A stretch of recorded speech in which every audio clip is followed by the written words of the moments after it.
Hi there. I am so excited for who I am interviewing today. I'm Tina Paterson, and for our Outcomes Over Hours show today, I'm super excited that we have Leslie Witt. Now, Leslie is someone I specifically asked for to be on my program. And the reason for this is that Leslie is the Chief Product and Design Officer at a company that you've probably heard of, which is Headspace Health. And it's an amazing company that's on a mission to transform the mental health care and improve the health and happiness of the world. Pretty big ask there. I'm sure many of you even use the app Headspace. It's used by over 100 million people around the world in 190 countries. And so many of you know, in my Outcomes Over Hours group coaching program, I talk about how do you be effective, how do you be efficient, and how do you be energetic. And one of the tools, the practical things that often comes up is meditation. And that's what we're going to talk about today, and particularly through the lens of the app Headspace. So Leslie, welcome to the Outcomes Over Hours show. Thank you so much, Tina. That was quite the introduction, and I'm thrilled to be here and, quite passionate about all three attributes of the mission that you're on to really help people figure out how to be the leaders and build the organizations that we all need.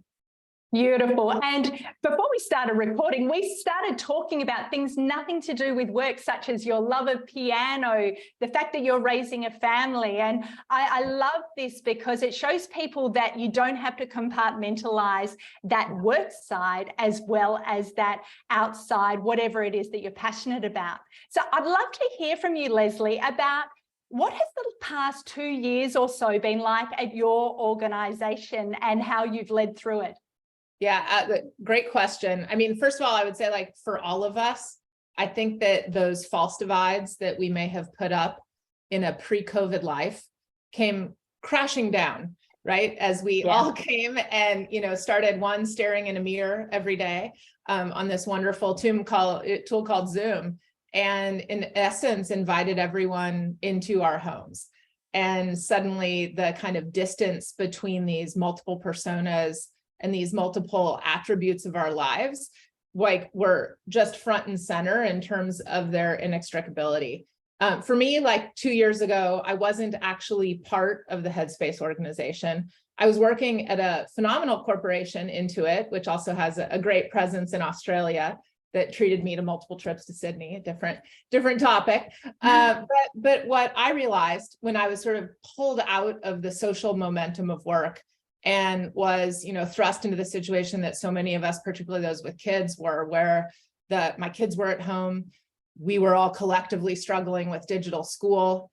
The dimension of what was already an existing global mental health crisis was now sort of front and center, even within my own family. And I realized that I wanted to be part of an organization fundamentally making a change and trying to bring the tools and services that can really help all of us in building healthier habits and getting to a place where we feel comfortable grappling with the mental health journey that everyone is on. So I quit, maybe the least wise thing to do, and joined the Headspace organization when it was in a really important set of inflection points.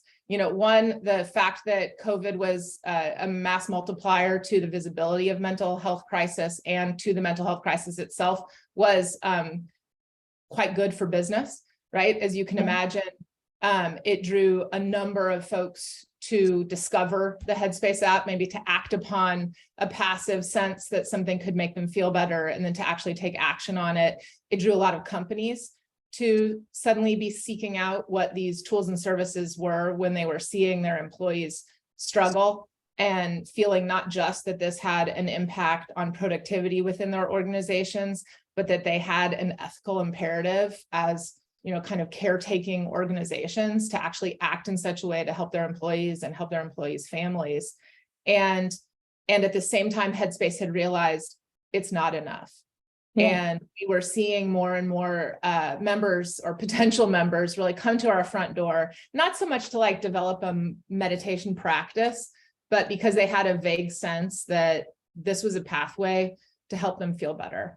And they were struggling with conditions, clinical levels of depression, clinical levels of anxiety that tools like ours can help with, but particularly once you're in a stable position and where you actually need connection to expert human services, to therapeutic care, to a coach, to a psychiatrist at times. And so I joined both to ensure that we were delivering on our core charter, which was to, bring kind of the habits of health and happiness to the world and to build a more and more diverse and inclusive product, while also to expand the services that we were able to offer, to take the brand that we built, the kind of smiling, sunny face that promised an inclusive approach to a better day, and to take that front door opening as a means to connect you to whatever set of services you actually needed in order to get to a place where you were more in control of your mental health.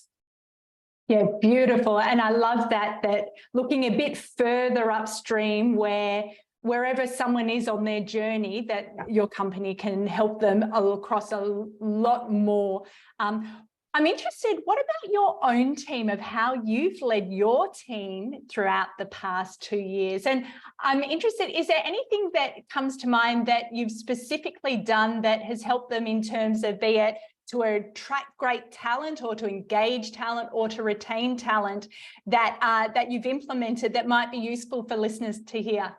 Yeah. Well, the first one, maybe not all that helpful, which is we have an incredible talent attraction brand, right? Yeah. And especially now, at a moment in time where this is kind of front and center for all parties, and it's mission aligned for many people. We have a brand that when I post a role, particularly a leadership role, we have, a clamoring of highly qualified individuals who are eager to join our company. We also have the reality, and I think many mission-oriented companies have this, where the people who are most attracted to work within our halls have a very direct personal experience of having struggled. And I think that with that comes a ethical responsibility as a leader to ensure that you're creating a culture that is not going to re-traumatize them or, kind of exacerbate what is something that they might come in the door with, either through direct personal experience, familial experience, et cetera. And so I would say, we probably over-index on folks who have directly struggled with their mental health and who have, been able to get to a place where they see that these are treatable conditions and that you can establish healthy practices. So there's a kind of different level of intentionality around that, and responsibility than kind of the average company.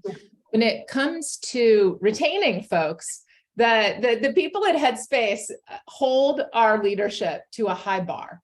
And something actually, I just yesterday was sent a note that originally was sent right before I joined the organization, where almost half of the Headspace employees had signed a letter to the C-staff demanding that we take very concrete actions around diversity, equity, and inclusion across the landscape. And they basically said, these are our conditions.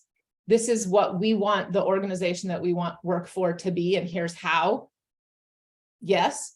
Wow. And kind of we're doing this without you if you don't say yes, and we're leaving if you, if you block us. And it drove massive change across the continuum. And while we're definitely still on a journey to be the organization that we strive to be, we can look very much at an empowered employee base who is values driven to do that. The thing I'll point out that's very apropos to this is we have a policy that we call Mind Days. And it's every other Friday, we take off as an entire organization. And when I joined, coming from a fintech culture, I was like, I'm sure, right? Sounds lovely. And I can't wait to see all of the workshops that I have scheduled on Mind Days. And I was right, actually. When I first joined, there were I think my first 3 Mind Days managed to be about 3/4 full. And I was at maybe my second all company, all hands as, the chief product and design officer. And one of the employees raised their hands and said, "Hey, we know what you all are doing. We know that you're scheduling over the mind days for yourselves. And you're thinking like you can do that, but you aren't going to impact what happens to all of us. But you're the role models. Yeah. And you're ruining mind days for the whole organization. Yeah. So stop doing it." And we were like, oh, like hand slapped, and for good reason. And we got off that forum, sat together as a C staff and made a renewed commitment to we actually have to do this. Because if we're not, it fundamentally means that we're role modeling that they shouldn't. And so I think, that's that balance of psychological safety, employee empowerment, and then leadership role modeling, that doing things like refueling and taking breaks is actually the behavior that we believe results in the highest performing, highest happiness organization is critical.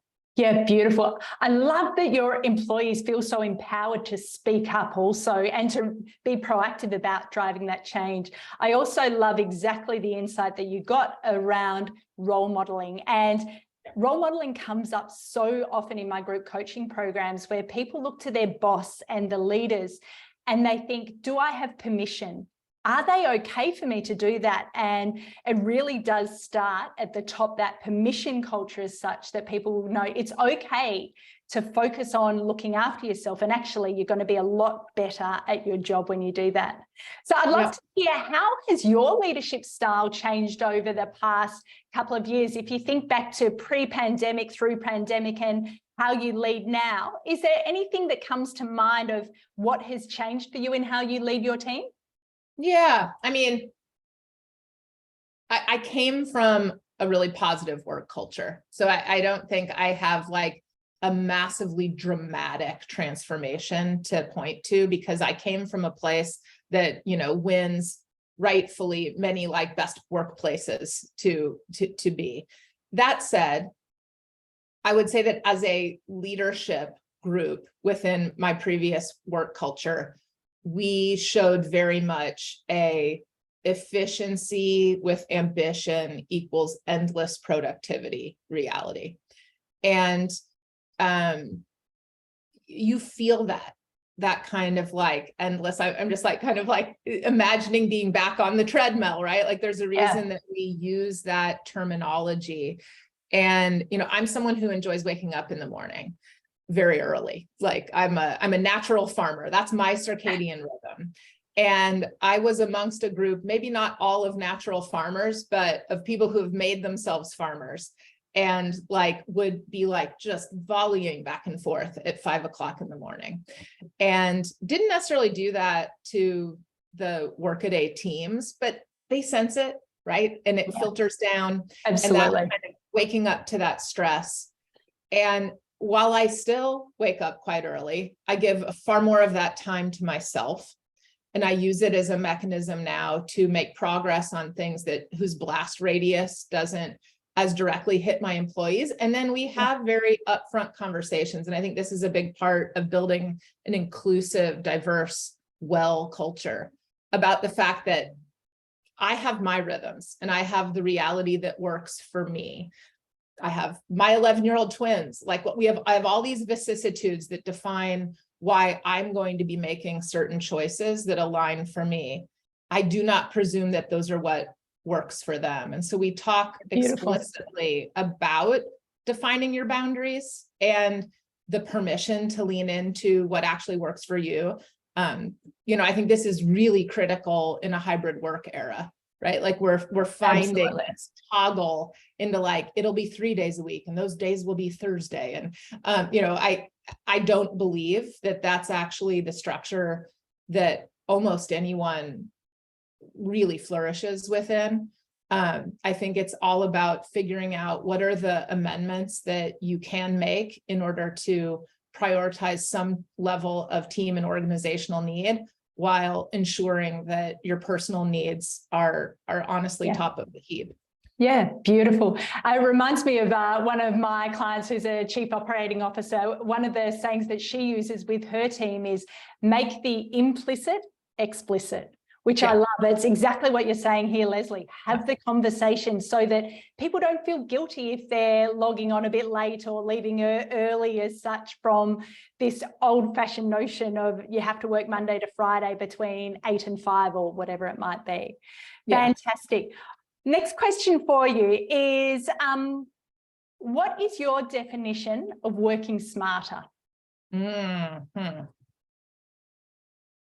All right, let me, I'll give it in like 3 categories. I think the first one is intentional. And, you know, that intentionality is both kind of tactical and strategic. I might focus on the tactical part, which is ensuring that the things that informed what you have been doing or what you're signed up to do actually match with what you believe are your priorities and what you want to do. We've been working as an organization with these 2 individuals, Dr. Sahar Youssef and gosh, what is his name? Professor Lucas. And they have an initiative called Becoming Superhuman, and it's all about time management. And they deploy this mechanism of a calendar cleanse. And it sounds so simple, and it is, but like every 30 days, my assistant and I sit down and we do it, which is to say, what are the one-on-ones that honestly I no longer need? We can be opportunistic instead of having these be repeat scheduled. Does this 60 minutes, could it be 30? Like, has this meeting outlasted its usefulness? And does all of it have a core purpose that actually matches to what I've said my priorities are? So I think intentional is one. I already talked about the other, like energy aligned. Yeah. Like my like speed rate falls off a cliff right around now. I was going to say about 3 o'clock p.m.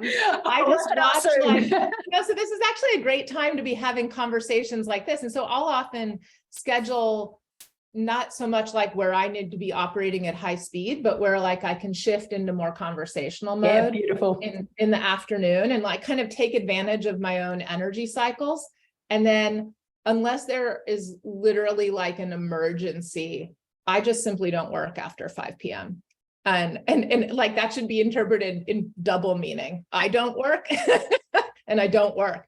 And so like, you know, you are not going to catch me at that time, but that it's less about meaning that those are what everyone should do, but about recognizing your own energy and then aligning the way that you work to actually match Completely. That. I think that's going to be one of the spaces where we're going to see a lot of change in the next decade, because I work exactly the same. That's the whole premise of outcomes over hours, based on, well, when are you at your best? Because as you know, not everyone's the same. So, oh, that's amazing. Amazing. Yeah. Okay. To finish us up and to wrap us up, I've got some rapid fire questions for you, Leslie. All right, go quick. Game for it? Yeah. Okay. What is the best thing you've bought in the past year for under $100? Ooh, probably my Haas copper watering can. Ooh. It's beautiful. I love plants, and like it just makes every single time that I'm watering my plants feel special. Oh, I love that. What is the book that you have recommended or given away the most? This has high recency bias, but it's one called Couples That Work. And it's about how dual career couples, mostly who also have families, can shape thriving careers and lives together. Oh, beautiful. Beautiful. What's your favorite comfort food? So you can't tell visually, but I'm half Italian. And my grandmother was Sicilian and made this incredible baked risotto with Italian chicken soup. And I have carried on the family tradition, and that's my absolute favorite comfort food. Oh, sounds so good. Finish this sentence. Loyalty is. This one's hard. Loyalty is, I'm trying not to just be like pithy. I think it's active allegiance and advocacy. And what I mean by that is that I don't think it's like loyalty is sticking by through thick and thin. I think that has a dimension that's extremely passive and kind of deflating. I think it's actually about you being there as a deep cheerleader or an advocate or the provocateur when someone or something actually is struggling. Beautiful. And final question. What is the most fearless thing you've done in the past decade? Decade? Really? Oh, okay. Fearless thing. Well, I had my kids before a decade ago. Do you need I'm going to zoom into last year. And I think the most fearless thing I did was join an infertility startup as an advisor. I went through a long infertility journey myself to get to my wonderful twins, and have kind of background processed how that personal experience could be one that I leverage to help others. And, you know, kind of jumping into this startup and helping them on driving their mission forward has been really fulfilling and kind of fearless, and revisiting some of those times. That's really impressive. Amazing. Well, Leslie, thank you so much. And if people want to find out and are curious about Headspace, where should they go? Headspace.com, or head to the Android store or the Apple App Store, and you will find us. And then maybe a little shout out if someone from a corporate perspective is interested. We have a very robust Headspace for Work program where we work hand in hand with companies to both bring the benefits of Headspace to their culture, as well as just help them overall organizationally. Amazing. Well, Leslie Witt, thank you so much for showing others how you focus on outcomes over hours in the office. Thanks so much. Thank you. Thank you, Tina.